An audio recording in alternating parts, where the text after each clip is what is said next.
You are listening to the Life Coach School podcast with Brooke Castillo, episode number 69. Welcome to the Life Coach School podcast, where it's all about real clients, real problems, and real coaching. And now, your host, Master Coach Instructor, Brooke Castillo. How are you guys? What's happening? I'm so happy to be here and recording and talking to you all. You are in for a very awesome treat. In this episode, I interview Karen Anderson. And what I love about Karen, I love so many things about Karen, but one of the things that I love about her is the work that she does with clients and their mothers, because I've had so much work that I've done on my own mother that her work has been really, really helpful to me. So I know you guys are going to love this. Tune in. And if you want more of Karen's deliciousness, you can go to kclanderson.com and check her out. So let's get started. Hi, everyone. I am here with Karen Anderson, and we are going to talk today about your and our mothers. Welcome, Karen. I'm so happy to have you here. Karen is one of my master coaches and one of my very dear friends, and we love talking about our mothers together. So, Karen, why don't you tell us just a little bit about you and the work that you do? So I came to this work about the mother thing, the mother-daughter thing. Mm-hmm. It's been a lifelong part of my life, and I've done all kinds of work on it. And it wasn't until I started really digging in with Brooke, mm-hmm. that I finally really, really got it. Mm-hmm. And once I did, it was sort of like, oh my God, I cannot not do this work. Mm-hmm. So that's why I do it, because I guess it's kind of like the freedom that has come from doing the work on my mother issues mm-hmm. impresses me. It impresses me beyond anything I've ever done before. Yeah. The freedom, the creativity, all the things that have come as a result of having done that work. It's I mean, it sounds cliche, but it's been life-changing, seriously life-changing. And I cannot as I said, not do it for others, not do it with others. And what has been the most spectacular aspect of it is that all this other stuff in my life got cleaned up at the same time. Yes. I mean, it wasn't like flipping a switch or anything, but you know what I mean? It was sort of like all this other stuff just sort of fell into place. Okay, so let's start off. I have 700 questions. Let's start off with tell us a little bit about your mother and your relationship with your mother, and briefly tell us, when you refer to doing the work on it, what do you mean? The self-coaching work, the coaching work, what does that look like? And what have been the benefits really specifically of doing that? So I spent a lot of my adult life feeling very anxious, feeling afraid, feeling that I can't take care of myself, feeling angry, feeling pathetic, mm-hmm. things like that. And my relationship with my mom, up until a certain point, was very, very close. And what I realized when I kind of broke away from her, and I did that rather late in life, and I started, not spending as much time with her and not talking to her very often, mm-hmm. I started to realize that we actually weren't close. We were enmeshed. Mm-hmm. And there was a lot of codependency there. Mm-hmm. And the more I removed myself from her and her life, the more I started to want to know who I am separate from her, because mm-hmm. I had never really given myself that opportunity. Yeah. And as a result of doing that, and this was before I got into coaching. As a result of doing that, it put a real strain on our relationship, and she didn't like it mm-hmm. at all. So there's been a lot of upset, right. A lot of discord, a lot of, not very nice things that happened as a result of that. And so I found myself spending a lot of time either feeling righteously indignant and angry, mm-hmm. or feeling just incredibly guilty and ashamed of myself. Yeah. God, I can so relate to this. And neither of those things felt good. Right.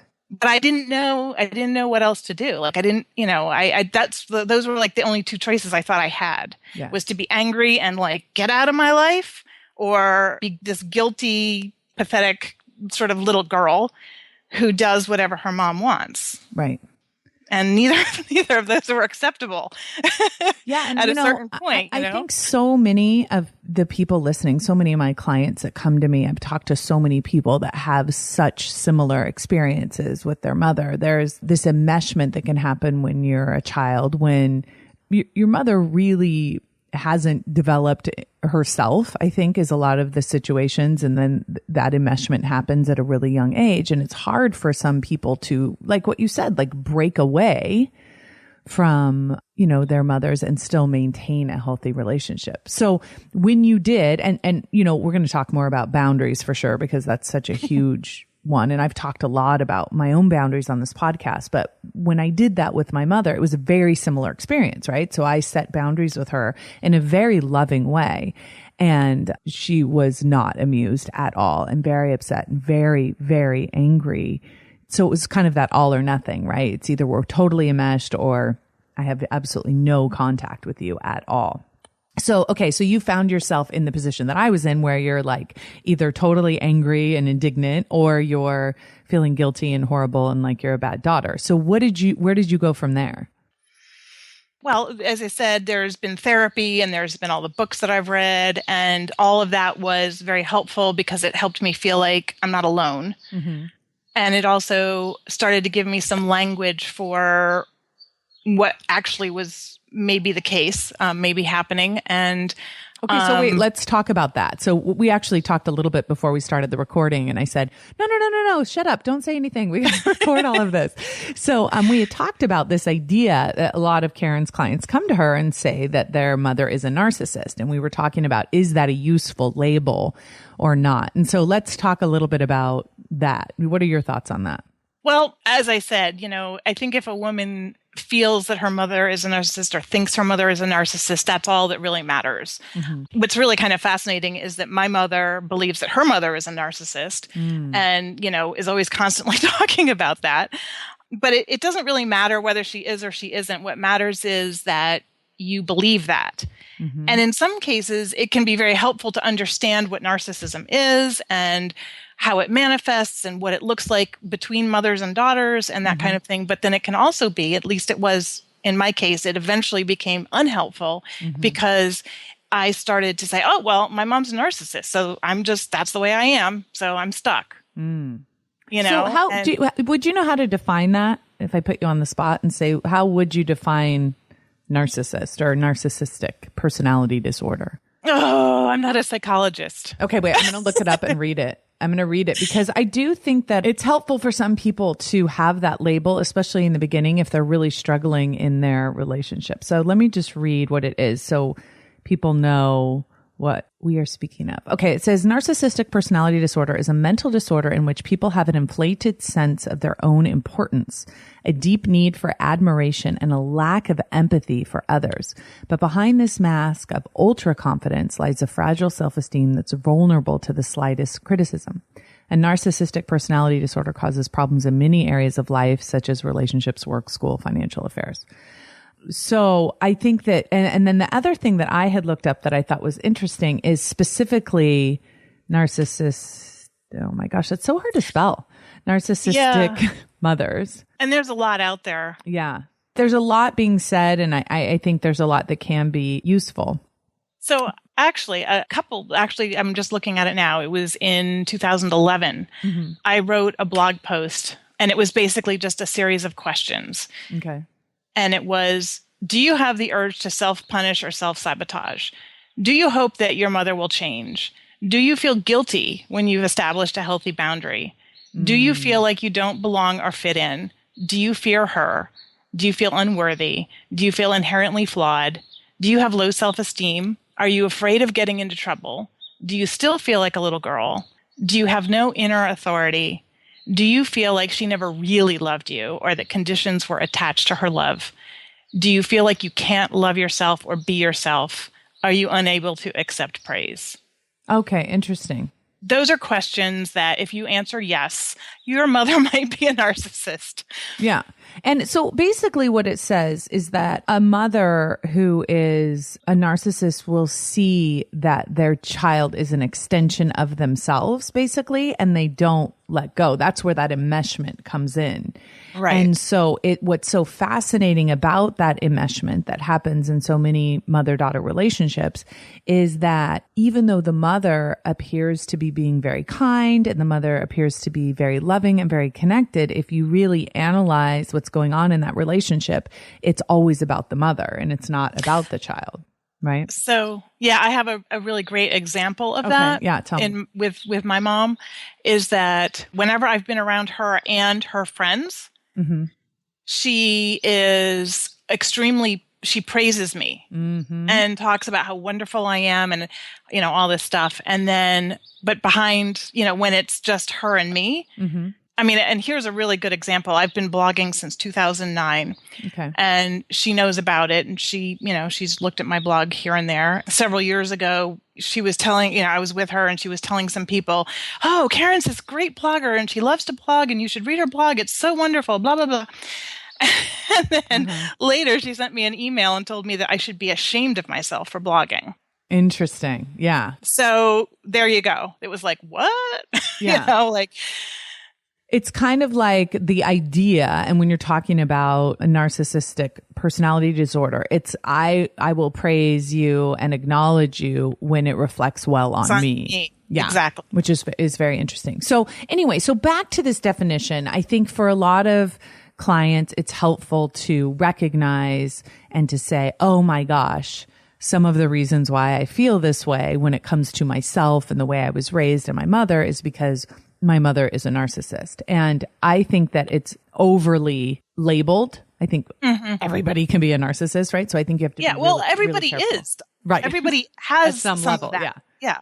Yeah. So I think that when you look at your relationship with your mother and you see, and this is true for everyone, whether you think you had a meshed relationship or not, I think, if it's that all or nothing relationship with your mother, that for sure will affect you as an adult. And that is true whether your mother is still living or has passed. And I think that's what's so fascinating is the work that I've done with so many women whose mothers have passed. So let's talk a little bit about once you kind of got to this place where you were, okay, I've read all these books, my mother might be a narcissist, and then you were feeling either your two options were completely guilty or indignant. Then how did you process from there? With your help. Okay. So talk about the process that you went through and what you do with your clients. So it's funny because when I think about how I came to come to the life coach school, I mean, yes, I knew people who had done it and, but it's funny because I sometimes think that, and maybe if the only thing that comes of it is that I healed this, I'm good. Right. Totally. Yeah. And it's funny because I think the same with Master Coach training, because in Master Coach training, I went even deeper on it. And it was like I was bound and determined to get to the bottom of it and clean up my head on that because it was that important to me. So the process that I take my clients through, it's not set in stone, but it kind of goes like this. We talk about, I know that it's really important for women to have the opportunity to sort of let it all out and to say all the things and be witnessed and acknowledged. Agreed. Yes. Because it's so important. And I think, most of the women who come to me understand based on how I write to, because I send out a newsletter every week to them. And they know that I'm not going to let them hang on forever to that story. But I know how important it is to be heard on that. And so the first thing I like to do with women is to take them through a process where they tell the story as long as it takes, however many pages it takes to write it down or spill it all out. And then we work on paring it down to the facts so that they can start to separate out the facts from the thoughts and the feelings that they're having about the story and what they've made it mean about them and so on and so forth. So that's like the very first part is to have that acknowledgement and to say, yep, I know how you feel, Right. sister. Yes. Yes. And then it's all about the emotions, because the emotions are so complex, and they're so, in some cases, or most cases, they're conflicting, Yes. because you want to love your mother. Of course. And then, but you find yourself like, "Ugh, I hate her. Right. There have been times where I'm like, I just wish she were dead. Well, and I think what's so hard about it is that you think that your relationship with your mother should be a certain way, and you think you should be a certain daughter, and you shouldn't feel any sort of anger or hate towards your mother. Yeah. It's so taboo too. I mean, come Mother's Day, it's like, oh my God. Yes. And it's You're just so ungrateful if you don't. Right. And it's on you. And it's funny. I just finished writing a newsletter post for this week, and it's entitled, "It's Not on You." It's not on you to fix it. Right. Right. It's not your responsibility to fix this. And you're not a bad person if you don't. One of the things when you're talking about emotions, when you're working with your clients, one of the things in my own personal work that I had to really deal with is when I was a child, my mother was very depressed. I think the nature of depression is to be self-absorbed, because you literally cannot function, right? When you're depressed at the level that my mother was. And so it was always about her emotion, because her emotion was always kind of leading the day. And one of the things that I really had to unlearn, and it's kind of a fascinating thing for someone that hasn't had this experience, but if you've had this experience, you're nodding your head right now as you're listening, is realizing that I'm not responsible for anyone else's feelings but my own. Right. And it seems like common sense, but it truly isn't. I literally had to learn I am responsible for how I feel, and how I feel really matters. And I'm not responsible for how someone else feels. And my behavior, this is the huge piece, and I'd love to hear your thoughts on it. But what I had to learn is my behavior to take care of myself is for me and not against her, and how she feels about it is truly none of my business. And that, my friend, was the hardest piece, I would say, for me. Yeah. For me, it was that, because when you're a little tiny baby, even, and your mother is making you responsible for how she feels, even though she doesn't even know that. Of course. But I mean, it's so funny. I was in the grocery store one day, and I heard this woman talking to her kids, and they were little, like 5, 6 years old. And she was like, "Oh, you make mommy so happy." And I was like, No, don't say it. Yeah. But conversely, was acknowledging that I was making her responsible for my feelings. Yeah. And owning that was hard, oh my gosh, so hard. I'm so glad you brought that up. Yeah. Because it's like one or the other, right? So I was, as growing up, and even now, always like, I feel responsible if she's upset, or I feel responsible if she's angry, or whatever. But then I started feeling resentful and angry with her, and blaming her, exactly what you just said, blaming her for my feelings towards her. And what was really happening is I didn't have proper boundaries. And so that's why I was feeling so angry and resentful, but I was blaming her. So can we talk a little bit about boundaries? Because I think that's... Oh, boundaries is everything. Yeah. And that's one of the big things I teach as well, is there's a whole section on boundaries. Yeah. So, okay. So once you teach about emotions, you kind of let them hear their story, and then you really teach about emotions, because that's so important. And teaching them how to feel them in their body, and know where they're coming from, and all that kind of thing. And then we get into the thoughts, and just becoming the observer, and what does that mean to be aware?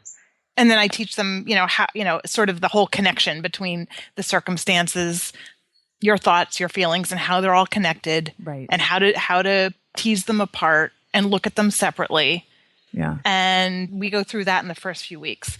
And that's so key, because I think for me, when you're in a relationship with your mother that's so powerful, to be able to separate out her as a person and your thoughts about her as a person, it seems almost trivial when I say it like that, but it's everything. It's everything. Well, and as I said, if it's been there like that since you were a tiny baby, right? you're kind of like, you don't know any different. Yeah. And I've often wondered why, like, how come, and this is sometimes I still beat myself up, but whatever. I sometimes still beat myself up. Like, why did it take me as long as it did? And other women are like, they turn into rebels when they're 13 or 15 or 18 or 25 or whatever. And, they don't care what mom thinks. So it took me until I was well into my 40s, right. But whatever.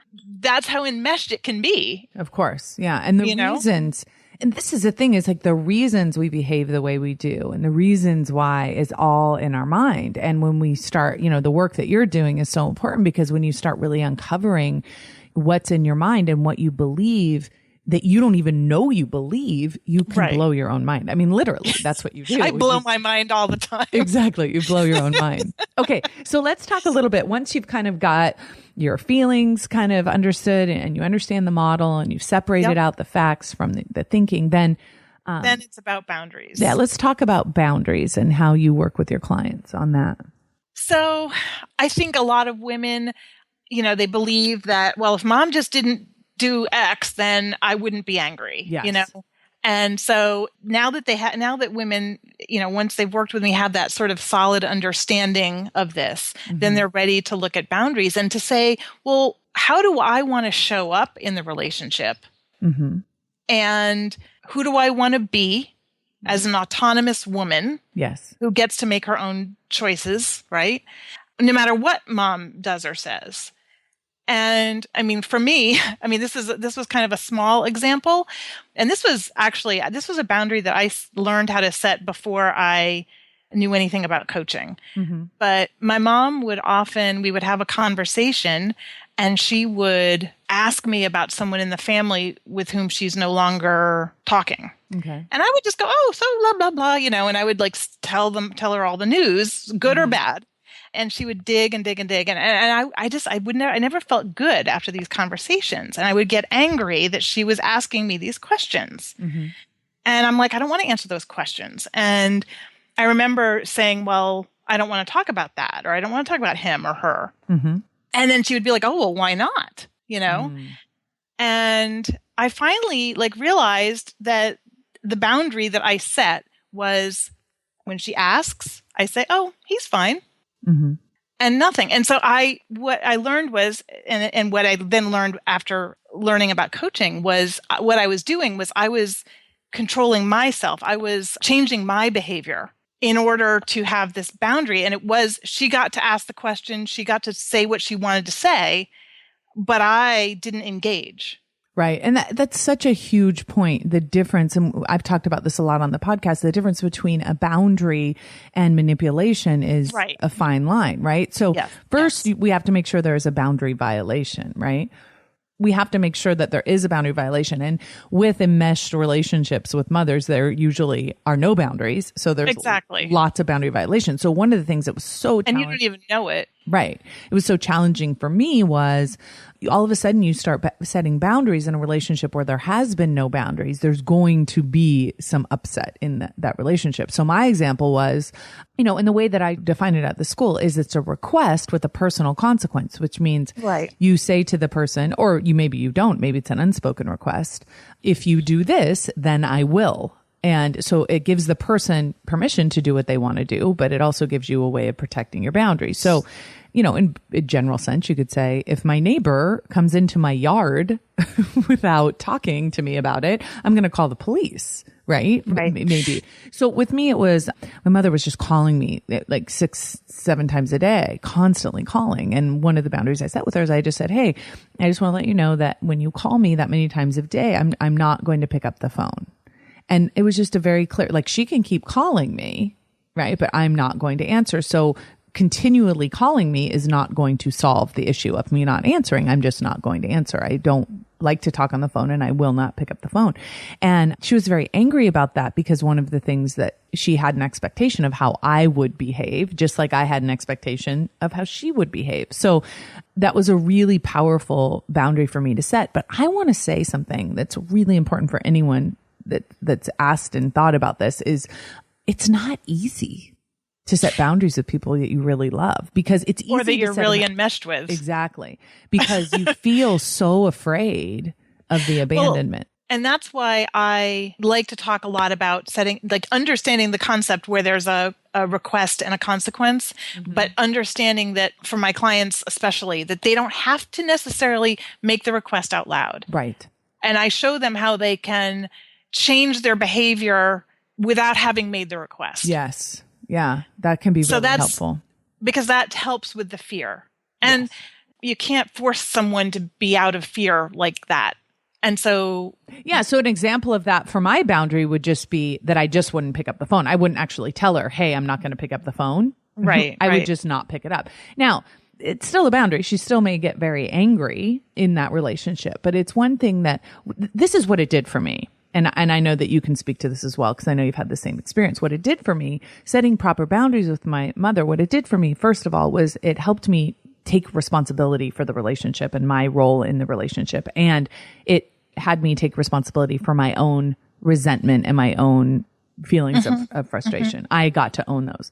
The other thing it did is it created the space where I could then love her and not be in a constant state of resentment and anger. And that was such a beautiful gift that I gave to myself. Ironically, it made her very angry. So it seemed like the more angry she got, the more loving I felt. But eventually it did even out. And now it's a much clearer, delineated relationship that works so much better for me. So even though at the time it was kind of challenging and I risked losing the relationship, what it did for me is it allowed me to stay in the relationship and actually enjoy it somewhat. Well, I guess that aspect is there and it's very real. And I'm someone who has set boundaries and I guess for lack of a better word, have been rejected. You know, I went to see her last summer for the first time in quite a while. And earlier about a month or so ago, I emailed her and I said, hey, you want to get together again this summer? And she said, no. She goes, I don't see the point. I feel very uncomfortable around you. I admit that I had to take some time because a lot of stuff happened in that moment for me. Right. But what ended up happening was it was really cool because what I started to understand was I started to understand something more about myself in relationship to my mom. And that is that what I immediately wanted to do in that moment was call everybody I know and post on Facebook and message everybody and say, look what she did to me now, you know? Right. And but I was like, oh, isn't that interesting? Isn't that interesting? What I ended up doing, because I have made it a point that I want to feel love from my mom. And sometimes it's harder than other times. Yeah. But when I bring myself back to that, I remember, okay, so I just simply responded and said, okay, well, let me know if you change your mind. Right. You know, and it was so, you know? Yeah, there's so much more freedom. Well, yeah, so what I was going to say was, I think that when you have this type of relationship with somebody, some people call it narcissism, some people call it overly controlling, boundaryless relationships. I think there's definitely a range and they're not all the same. But let's just say that you've grown up in a relationship with your mother where you're very conforming and pleasing to her, people pleasing with your mother. So I see that as an option, right? You can remain in that dance where you're completely enmeshed and you're telling your mother what she wants to hear and doing what she wants you to do and kind of playing that role. That's one option, right? The other option is setting some boundaries and doing that hard work and trying to negotiate the relationship, if it's even possible to do that within the relationship. And then there's another option, which many of my clients have chosen, which is to completely delete the relationship and to not have it in their lives. And they feel very good about that decision and they like that decision. So can you speak a little bit let's talk a little bit first about, do you see any problems or any issues? Have you worked with people that stay in that enmeshed, conforming relationship? What are the problems that may cause? Staying in it makes you feel powerless. I have a client, actually, a former client. And what's interesting is that in this case, it was with her father, not her mother. Yeah, right. But it was very similar. Right. It was that constant resentment. And wanting to cling to the story that her father, did her wrong. And that it was scary. It's scary to step into your power when you've never felt like you've had it. Right. So you don't know what that looks like or feels like, or it's what's going to happen. And so in a way, it's like, it's okay. It's an option for sure. It is an option. And something that has been very powerful for me that you've taught me is, I'll never forget this, is when I said something like, but I like being angry. And you were like, awesome. Yeah. But understanding that it's the choice. Yes. Is the part. Right. And so you can say, you know what, for now, I'm choosing to stay here. Yes. So and that's important. okay. Yeah. But it's still a choice. You recognize that it is a choice. Yes. Exactly. Yeah. For me personally, what it did for me to stay in that relationship, and what was so interesting about it was it felt much less dramatic to just comply and to stay conforming and to just, give my mother everything that she wanted. It's easier It seems on some easier. level. Yeah. But what it did is it kept me in this area in my life. It kept me in emotional childhood. And for those of you who are listeners of the podcast, you know that emotional childhood is when you don't take responsibility for your feelings. So what I was doing was taking responsibility for my mother's feelings and resenting her and being very angry about it and then blaming her for those. So it kept me in the spiral of powerlessness is exactly what you're talking about. Okay. So let's talk about deleting the relationship and just... Yep, I've done that. Yeah. Let's talk about that a little bit as an option. Yeah. So I thought I was deleting the relationship back at the end of 2010. Mm-hmm. And what ended up happening was it basically then just, I didn't have any contact with her for a long time. How was that for you? It was good. There was a lot of good to it, but it also consumed my thoughts and energy. I felt like I constantly had to let everybody know, see, I had to do this because she's like that. And, constantly, I have to prove it to everybody else that I made the right decision. Because were you feeling guilty about it? Yeah, of course. Okay, yeah. Yeah. And sad and angry. All those feelings that they conflict. It's like on the one hand, you're sad because why can't it be a good relationship? And then you're angry because, well, God, why did she have to screw it up? And, guilty because, well, why didn't I do what I was supposed to do to be the good daughter? And it's like, bleh, okay. So this is what's so interesting about what you're saying is I think that people think that if they eliminate that person from their life, that somehow the pain will go away, that somehow the relationship, and the reason I know that doesn't work is because people's mothers have died. Right. And they're still deeply entrenched and enmeshed in those relationships. So I think it's important. I would never say to anyone that I could possibly know whether they should be in a relationship with their mother or not physically. But I do know for sure, especially based on what you just said, is that deleting the relationship does not end it for sure. Right. And the term relationship is kind of fascinating because if you are born to a mother, right, which we all are, right, you're in relationship with her. Yes. And you're going to be in relationship with her forever. Yes. It's a relationship. Right. It exists because the two of you exist, whether she's dead or not, or whether you're dead or not. It exists. And so it's not like you can actually really, truly delete it. Right. And I think that's so important to know because I think that, we call it changing the sea. We want to just remove the problem, but it's a thought problem. It's a series of thoughts. It's how we relate to other people in our lives and what we make those relationships mean that either cause us the pain or not. And that's true whether your mother was very nurturing and available and had very clear boundaries or didn't. And so the way that I like to think about, the work that I've done in my relationship with my mom is I think it's some of the hardest work I've ever done, but I also think it's the work that makes me the most proud. Me too. Yeah. Amen. Yeah.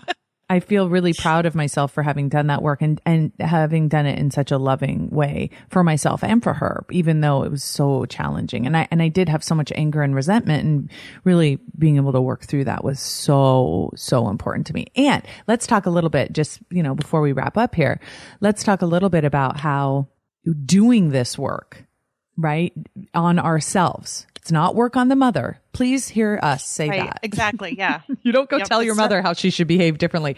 Don't try and give your mother a manual. She will not follow it ever. Yeah. That's one of the things I cover very intensely. Good. But when you do this work on yourself, what are some of the other benefits you've seen in your life from doing it? Well, it's funny because these are some of those intangible things that, they're not sexy, but I mean, you didn't lose 30 pounds? No, true. Well, but I've stopped binge eating. Oh, I mean, that's and that's interesting. that's been a long time coming. I mean, I binged, ate all crazy. I truly love myself and my body.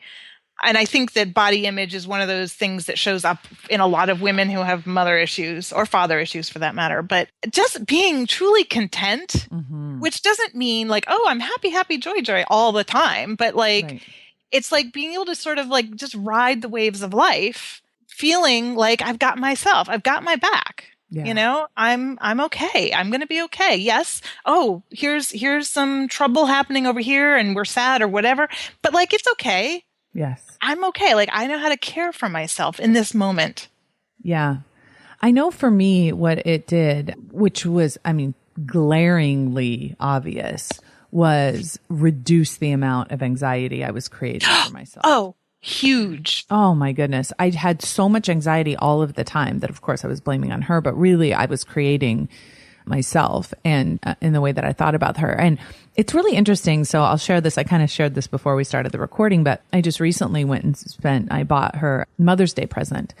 And it was at this beautiful resort and I paid for everything. And we went to this beautiful resort and I decided that I was just going to make it all about her. Right. I put these boundaries in place a couple years ago and I've really made it, carefully about me. And so I'm like, nope, this is going to be all about her and whatever she wants to do and wherever she wants to eat, whatever she wants to do, it's all going to be. And I'm just going to completely not, have my own boundaries here or try and do what I want to do. I'm going to make this about her for Mother's Day. And anyway, what was so interesting for me about that was I came back from that trip so filled with anxiety. And I was fascinated by how I felt that I had exactly the opposite of what you were saying there, as I think it was kind of like, I don't know, it's crazy to say, but it was like post-traumatic for me because it was like that constant denial of what I want and need at that time. So I'm curious, Yeah. why did you choose to do it that way and make it all about her and do it? And what was, do you know, like underneath why you were doing it? I don't think that at the time I consciously like really knew this, right? Obviously I wouldn't have done it had I, but I think because I've been so clear with my boundaries and I say no to my mom so often. And, she's like, hey, do you want to go to this? Do you want to go do this? Do you want to go to do this? And it's always no, because I need to do that for my own self. And so I think I felt like, you know what? I'm just going to say, yes, I'm just going to do this. And I think the reason why is because I still am processing guilt about all the boundary stuff that I do. But I'll tell you what it did. I'm really glad that I did it the way I did because it really helped me understand how important it is for me to not do that and to take care of myself and to, really acknowledge and have boundaries and have, small doses of work that I need to do. Because when I'm around my mom, I have to do a lot of self-coaching work. And it's okay. I don't mind doing it. But I think for extended periods of time, I feel like in some ways, and I know this sounds so dramatic and I need to do thought work on it, but I feel like in some ways I just threw myself to the wolves by doing that. It's kind of like a heroin addict that like decided to go on a binge. Well, no, I think that I can't say I've done it in exactly that way. Yeah. But I think it's like we have to test ourselves. And that's what I did last summer when I went to see my mom. It was like, all right, it's, is this the exact right thing to do? I don't know. But let's go see. Let's see where I'm at. Right. Yeah. And it's all good if you can do it with that sort of understanding or awareness. Or maybe if you don't quite have it, but like, again, that's what this work does for you, is it allows you to make choices that, well, you're not quite sure how it's going to go. But know in the back of your mind that even if it sucks, even if you come away like you did and, you're like, okay, I still have my own back. And next time I can do it differently, or next time I'm not going to do that, or, whatever. Well, here's what I learned. I learned that just going in and focusing on pleasing her, because I think I thought like, what's the big deal? Let's just like have it be all, she wants it to be all about her. Let's just make it all about her and we'll just do it. And I think for me, I felt like, what's the big deal? But it's a really big deal for me. And it was really not okay. The other thing that I learned is that it wasn't enough, and it would never have been enough. And so that was really, like, I think for me, really healing, because I think I saw myself, what I've been trying to do my whole life. It's this idea, will I ever be good enough? And there is, I mean, I couldn't have done this better. I don't think, right? You know, I mean, the whole trip and everything I did, it was so over the top and so loving and giving, and in a kind of contrived way for me, because it wasn't genuine, and it wasn't something that I really genuinely, and I don't know if anyone who hasn't been through this can understand what I'm saying. It was like I was willing to go through the motions because I knew that's what she wanted, but it wasn't coming from, it's like when I teach you guys about the manual and I ask you, do you want someone to follow your manual even if they don't want to? And some people will say, yeah, but that's what I felt like I was doing. I'm like, I'm going to follow the manual even though I don't really want to, for her. And what's so interesting about that for me was that I saw that it didn't actually please her. It didn't fully satisfy the need. The need was still there and very strong for more. It was almost insatiable. And for me, it was dishonest in a way. I think that's what created so much anxiety for me. The truth is, I need boundaries. I need space. I need to be alone. I need to be able to go and get my hair done without her coming. You know what I mean? Yeah. Like I need that. Totally. I need that space. And so by not allowing for my own boundaries, I let myself down, and without even realizing it. And so I came away from that with like such a deeper wisdom, I think. But I will tell you, and maybe you can tell me what you think about this, is like the level of anxiety that I experienced was so intense afterwards that I think it reminded me, like, that's the amount of anxiety that I used to have all of the time. Exactly. Yeah. Yes. Anxiety is fascinating to me because I've struggled with it. And I think for those of us who grew up in similar situations, we are constantly on the lookout. Like, we're constantly vigilant. Yeah. For a lot of different reasons. For whatever the reasons are, we're vigilant, and we grow up to be vigilant, and we're constantly scanning the environment for clues on, whatever it is, and making sure, is everybody happy? Is she happy? Is she getting upset right now? And we're constantly just clued into that. Yeah. And that whole idea that we're making her responsible for the environment, or we're making her responsible for not being the way she is. Yeah. And my anxiety, I didn't even think it was tied to my mom. I didn't either. I had no idea. that it had anything to do with that relationship. This is so fascinating. It is, because, and I know you coached me way back when on what I thought was a phobia of other people throwing up. Mm-hmm. Right. And I never thought I was going to get over that. I never thought I would get over that. It just got worse and worse and worse. And what I think now is that I just basically took generalized anxiety and put it on that. It's like why some people are afraid of squirrels, or, some weird, like, why are they afraid of that? I can totally relate to that, because what happened to me, and this used to happen to me in my life all the time, as I've gotten much better at dealing with anxiety, just because I've done so much work. And, we did a whole session with Kelly McCormick on anxiety. That was awesome. Yeah, her work is just so brilliant.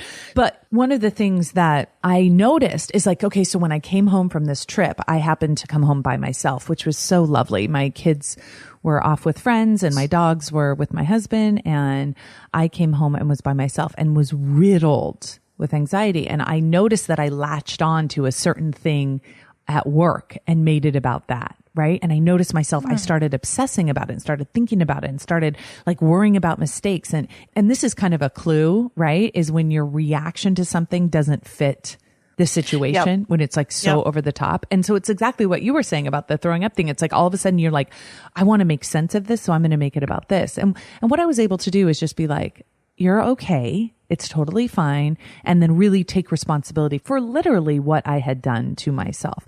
And that is to say, this is nothing against my mother at all. She had no part in this. She didn't ask for it. She didn't demand it. Nothing. It has nothing to do with her at all.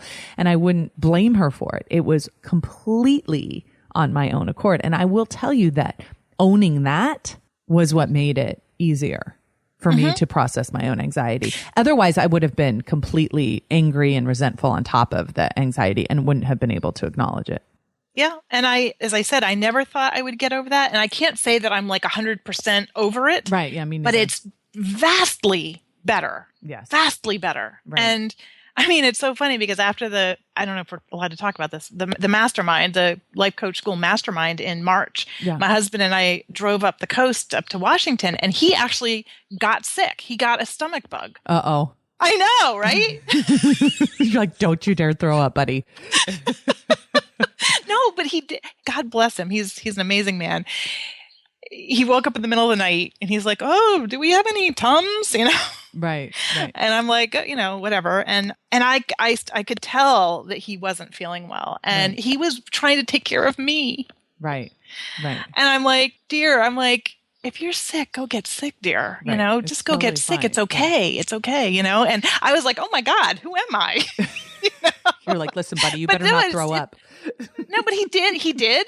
Yeah. And he had 24 hours of feeling like crap once but like, it was okay. And I was okay. And he, eventually was okay. And I impressed the hell out of myself. Mm-hmm. And it was and I know it's because I have done this other work. Yeah, for sure. I totally can relate to that. And I totally agree. Because I never thought it would, I thought they were two different things.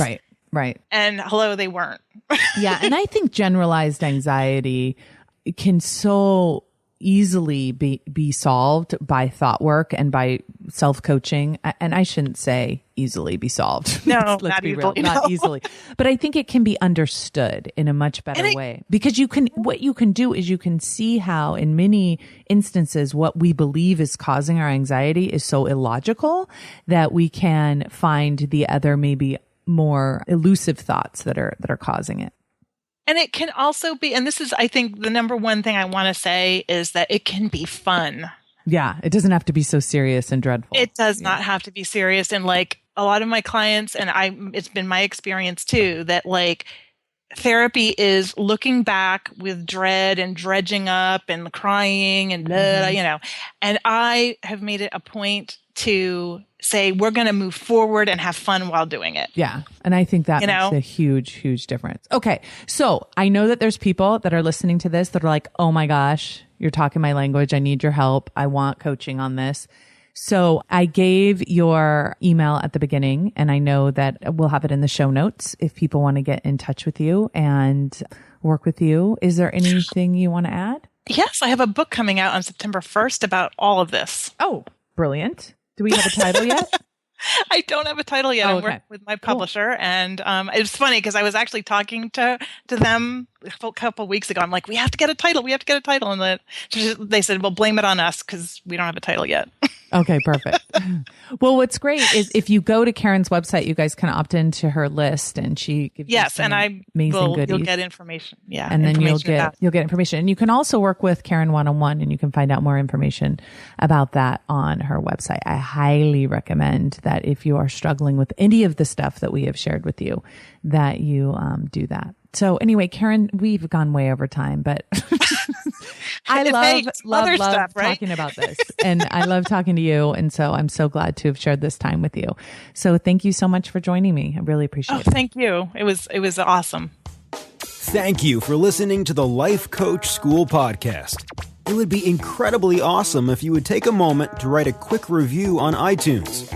For any questions, comments, or coaching issues you would like to hear on the show, please visit us at www.thelifecoachschool.com.